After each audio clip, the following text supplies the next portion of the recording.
زبور 32 گناہ کا اقرار اور معافی، داؤد کا مزمور مشکیل۔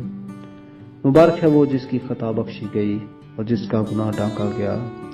مبارک ہے وہ آدمی جس کی بدکاری کو خداوند حساب میں نہیں لاتا اور جس کے دل میں مکر نہیں۔ جب میں خاموش رہا تو دن بھر کے کرہانے سے میری ہڈیاں کھل گئیں، کیونکہ تیرا ہاتھ رات دن مجھ پر بھاری تھا۔ میری تراوت گرمیوں کی خشکی سے بدل گئی۔ میں نے تیرے حضور اپنے گناہ کو مان لیا اور اپنی بدکاری کو نہ چھپایا۔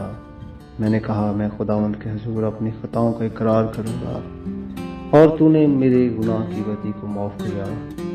اس لیے ہر دیندار تجھ سے ایسے وقت میں دعا کرے جب تو مل سکتا ہے، یقیناً جب سیلاب آئے تو اس تک نہیں پہنچے گا۔ تو میرے چھپنے کی جگہ ہے، تو مجھے دکھ سے بچائے رکھے گا، تو مجھے رہائی کے نغموں سے گھیر لے گا۔ میں تجھے تعلیم دوں گا اور جس راہ پر تجھے چلنا ہوگا تجھے بتاؤں گا۔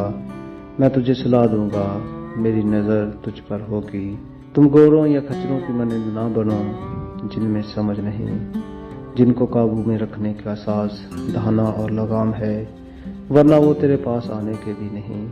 شریر پر بہت سی مصیبتیں آئیں گی، پر جس کا توکل خداوند پر ہے رحمت اسے گھیرے رہے گی۔ اے سعد کو خداوند میں خوش و خرم ہو، اور اے راست دلو خوشی سے للکارو۔ آمین۔